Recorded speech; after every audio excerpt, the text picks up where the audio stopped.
जिस प्रकाश का विस्तार तुम समस्त संसार में करना चाहते हो, उसी ने तुम्हें मेरे समक्ष लाकर तुम्हें संकट में डाल दिया है बालक।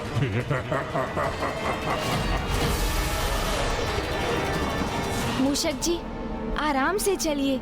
समय लगेगा तो लगने दीजिए, किंतु हमें कोई देख ना सके मूषक जी।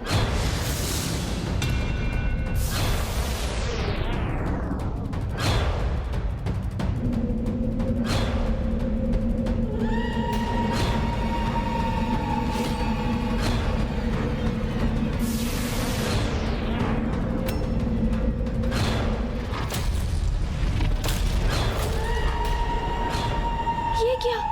लो मंद कैसे पड़ रही है?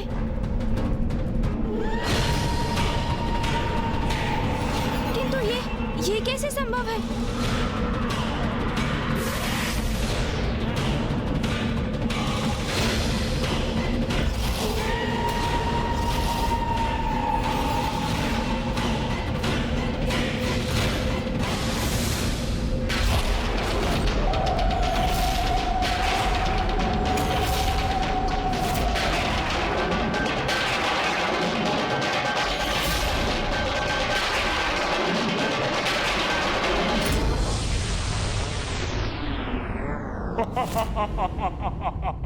ये कैसा अनर्थ हो गया? माता का दिया बुझ कैसे गया? ये अनर्थ कैसे होने दिया मैंने? प्रभु, अब क्या होगा प्रभु? सावधान रहना पुत्र, इस दीपक की लौ को कभी बुझने मत देना, क्योंकि यदि ये लौ बुझी तो सृष्टि मेरी शक्ति से वंचित हो जाएगी। माँ का दीपक बुझ गया मूषक जी।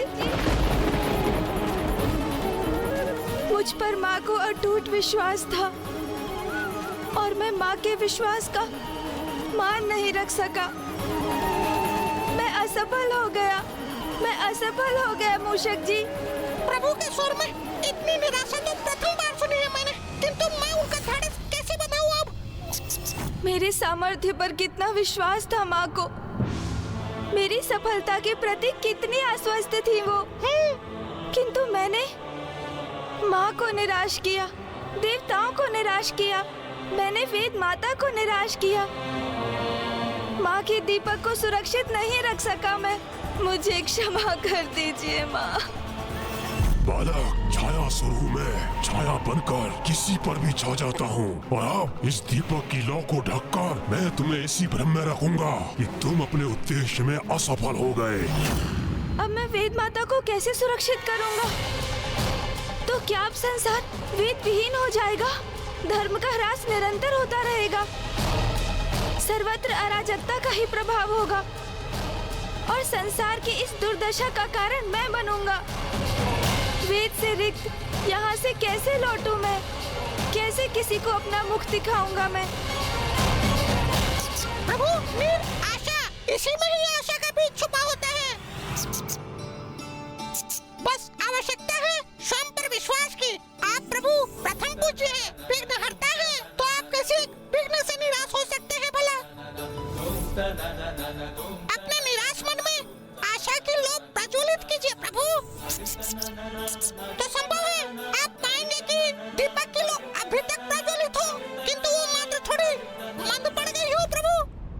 ये कैसे संभव है मूषक जी? मैं स्वयं अपने नेत्रों से इस दीपक को देख रहा हूँ और उसकी तनिक भी लौ मुझे दिखाई नहीं दे रही। कदाचित आपके नेत्रों को ही भुलावा हो रहा हो प्रभु। तो लीजिए मूषक जी, आप भी अपने नेत्रों से देख लीजिए।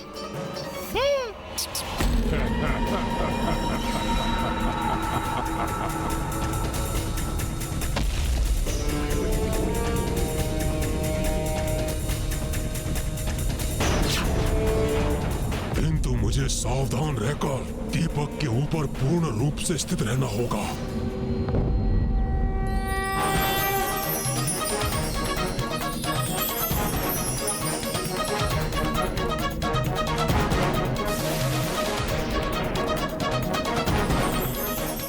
अरे नहीं, इसे ये लो नहीं दिखाई देनी चाहिए। मैं पुनः पूर्ण रूप से ढक देता हूँ इसे।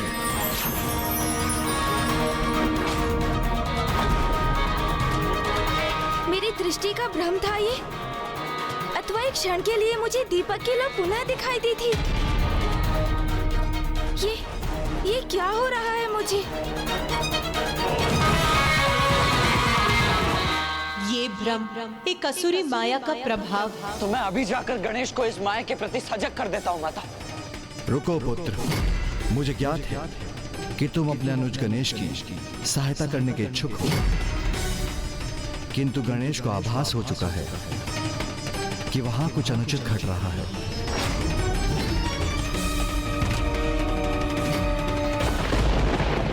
प्रभु, अब तो मैं भी निराश हो गया हूँ। आप उचित कह रहे थे, लौ तो पूर्ण रूप से अदृश्य हो गई है प्रभु।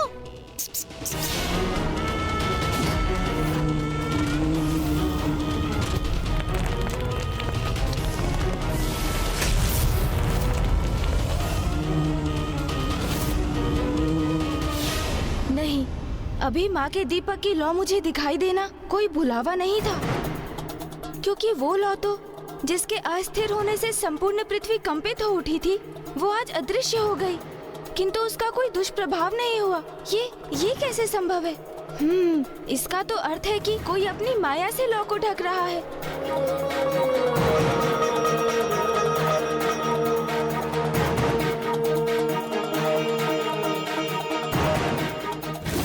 ये बालक अपनी सूंड मेरी ओर चुरा रहा है। मुझे बहुत स्थिर रहने की आवश्यकता है।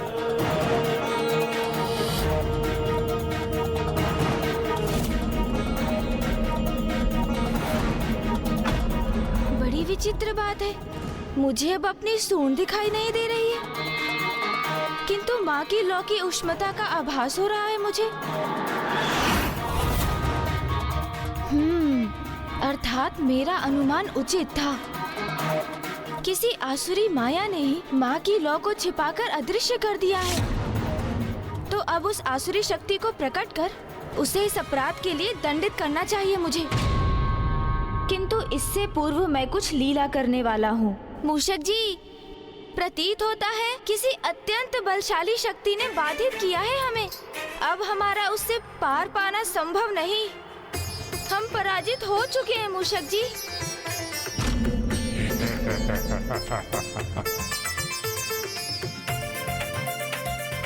उचित प्रतीत हुआ तुम्हें बालक। ये क्या हो गया प्रभु को? निराशा से उबर ही नहीं रहे प्रभु। मुझे ही उन्हें संभालना होगा। ऐसा मत कहिए प्रभु। ये तो स्वीकार करना ही होगा मूषक जी कि कोई विशेष माया ही माँ के दीपक की ज्योति को बुझा सकती है। ये तो आपने उचित कहा प्रभु। अब तो जो हो गया सो हो गया मूषक जी। हम निरुपाय हो चुके हैं। हाँ प्रभु। तो फिर यहाँ रुकने से क्या लाभ? हमें यहीं से पीछे मुड़कर लौट जाना चाहिए मूषक जी। वाह वाह, ये बालक तो अब लौट रहा है, वो भी इस दीपक को यहीं छोड़कर। एक बार ये अपने इस मूषक के साथ लौट जाए तो मैं इस दीपक को महाराज तक ले जाऊंगा। वो स्वयं इसकी लौ को बुझाने का आनंद लेंगे। चलिए मूषक जी।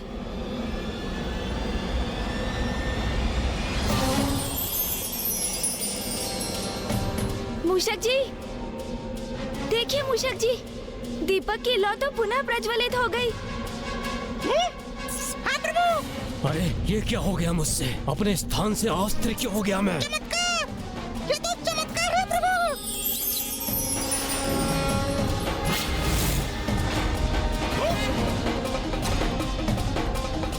ये क्या?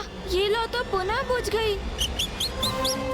मूषक जी, मेरा अनुमान तो ये था कि कोई अत्यंत सामर्थ्यवान असुर इस घटना के पीछे है, किंतु क्या प्रभु?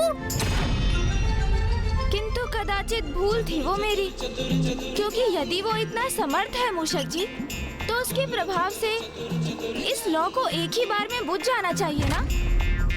ये लौ तो कभी बुझती है और कभी पुनः प्रज्वलित हो जाती है। बालक, मेरी छायासुर की शक्ति पर संदेह करने का दुस्साहस मत करो तुम।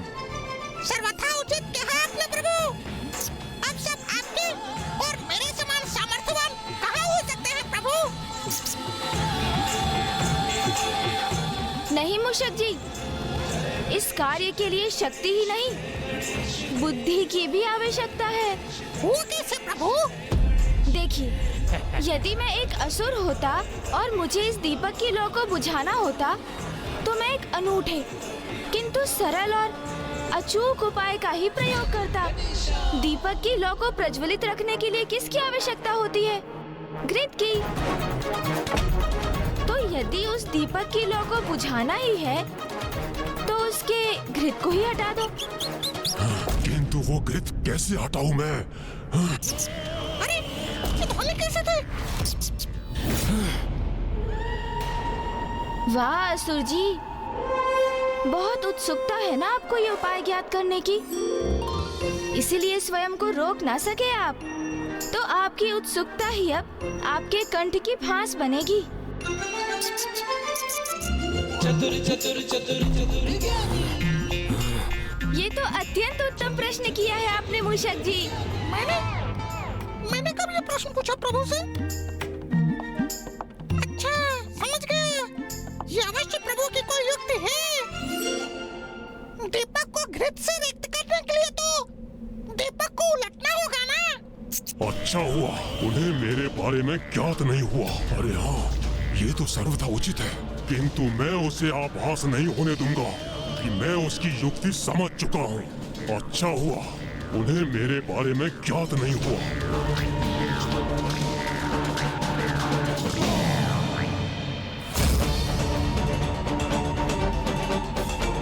मुझे क्या देख पा रहा है ये? नहीं, ये कैसे देख सकता है मुझे? मुझे विचलित नहीं होना चाहिए। पकड़े जाने का भय तो है, किंतु एक बहुत सरल उपाय है। दीपक के निचले भाग में छिद्र कर दो तो घृत तो स्वयं ही बह जाएगा। उचित है। बहुत सरल हो तुम बालक। अभी तक तो मैं दीपक को ढक कर ही रख रहा था, किंतु अब तुमने मुझे इसकी लौ को सदा के लिए बुझाने का उपाय सुझा दिया। अब देखो मैं क्या करता हूँ।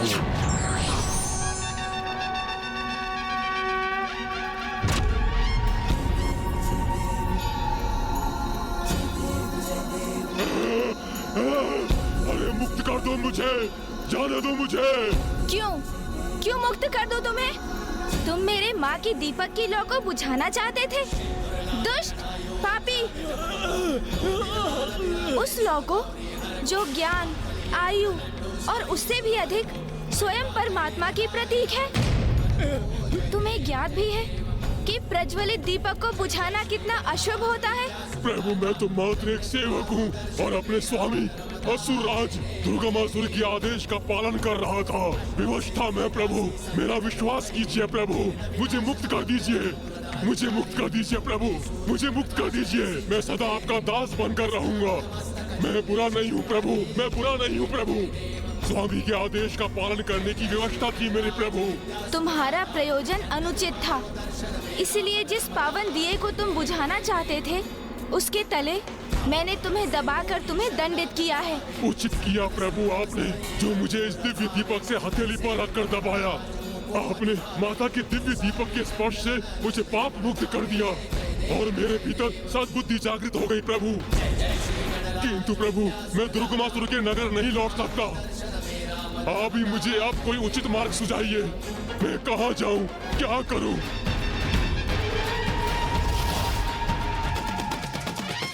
तो उचित है, आज से तुम्हारा स्थान दीपक के नीचे होगा छायासुर। दीपक के तले अंधकार के प्रति स्वरूप पुत्र गणेश ने छायासुर का भी कल्याण कर दिया। छायासुर, दीपक के नीचे तुम्हारा अंधकार इस बात का प्रतीक होगा कि अंधकार रूपी माया सदैव हम पर अपनी छाया डालने की ताक में हमारे साथ रहती है। किंतु हमें सदैव सजग रहकर माया के अंधकार रूपी माया जाल से स्वयं को सुरक्षित रखना चाहिए, क्योंकि यदि एक बार भी भूल हुई तो अरिष्ट वर्गों के प्रकोप के कारण हमारा पतन क्षण भर में हो जाएगा। अर्थात एक छोटी सी भूल भी हमारे संपूर्ण जीवन का सर्वनाश कर सकती है। प्रभु, आपने मुझ पर कृपा कर एक पावन स्थान प्रदान किया है, इसलिए मैं भी आपकी सेवा करने के लिए तत्पर हूँ। प्रभु, मुझे बताइए, आप दुर्गमासुर के नगर में क्यों प्रवेश करना चाहते हैं? दुर्गमासुर ने वेद माता का हरण किया है। मैं उन्हें ही ढूंढकर दुर्गमासुर से मुक्त कराने जा रहा हूँ छायासुर। यदि मैं स्वयं आपको वेद माता तक ले जा सकता तो अवश्य ले जाता प्रभु, किंतु मुझे इतना ही ज्ञात है कि वेद माता को बंधक बनाकर किसी अत्यंत गुप्त स्थान पर रखा है दुर्गामासुर ने। आप चिंता मत कीजिए छायासुर, माँ की दीपक की लौ हमें यहाँ तक ले आई है तो वो हमें आगे का मार्ग भी दिखाएगी। किंतु आगे का पथ बहुत दुर्गम होगा प्रभु। जिस नगर में आप प्रवेश करने वाले हैं वहाँ पग पग पर भयंकर असुर आपके लिए संकट उत्पन्न करेंगे। वो असुर बड़े ही दुष्ट और रक्त पिपासु हैं और रात्रि में तो उनकी शक्तियों में और भी वृद्धि हो जाती है। आप सावधान रहिए प्रभु। धन्यवाद छायासुर। अब मैं किसी भी प्रकार से दुर्गमासुर तक पहुंचकर वेद माता को मुक्त करा कर ही रहूंगा।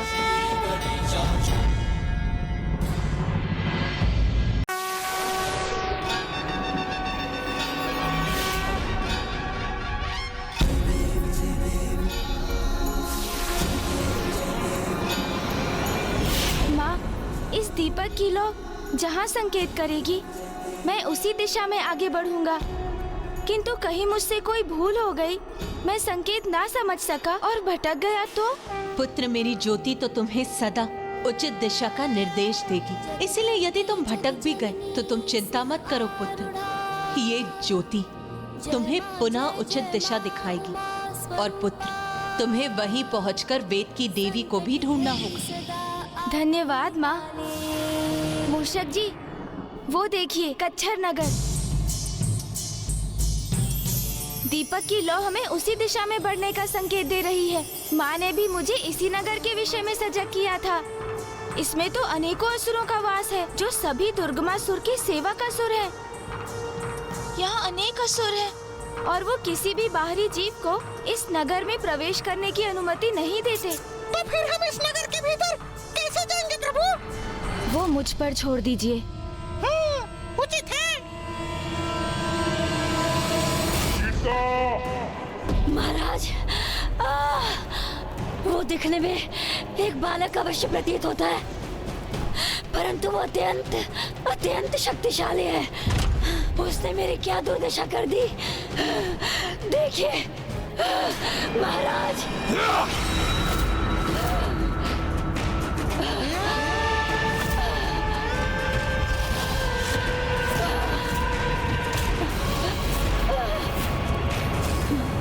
नहीं महाराज।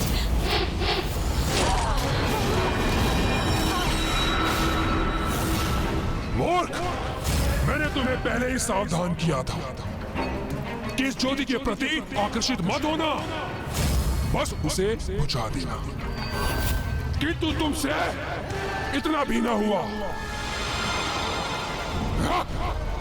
मुझसे ही भूलोगी कि मैंने एक कीट पतंगे को भेज दिया उस ज्वाला को नष्ट करने, किंतु अब नहीं। अब मैं उससे भी अधिक शक्तिशाली और विशाल भयंकर असुर को भेजूंगा। छायासुर, छायासुर, छायासुर।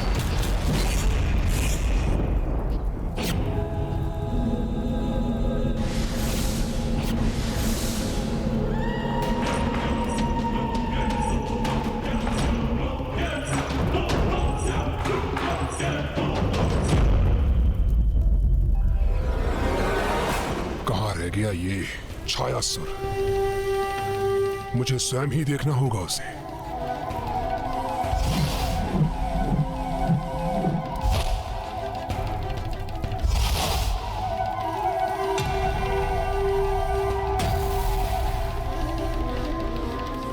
ये दर्पण साक्षी है मेरे भव्य व्यक्तित्व का।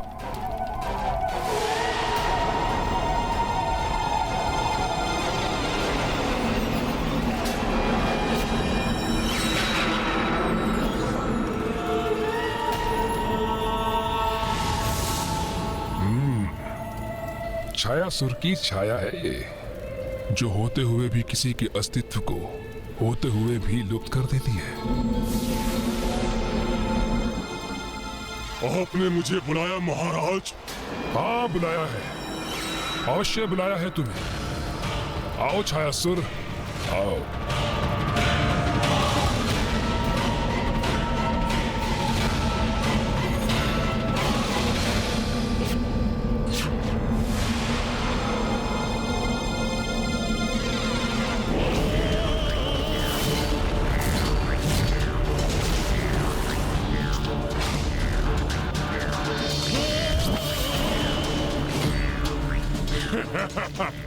छायासुर आपकी सेवा में उपस्थित है महाराज। छायासुर मेरा एक महाशत्रु मेरे नगर की ओर एक दीपक के साथ बढ़ रहा है, तो जाओ और उस दीपक की ज्योति पर छा जाओ।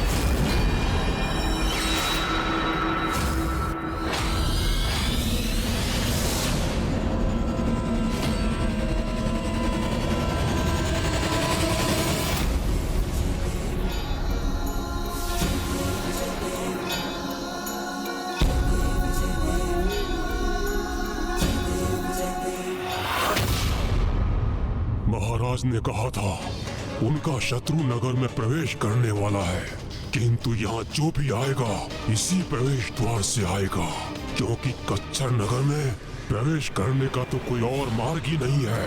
तो मैं यहीं स्थित रहकर निगरानी रखता हूँ।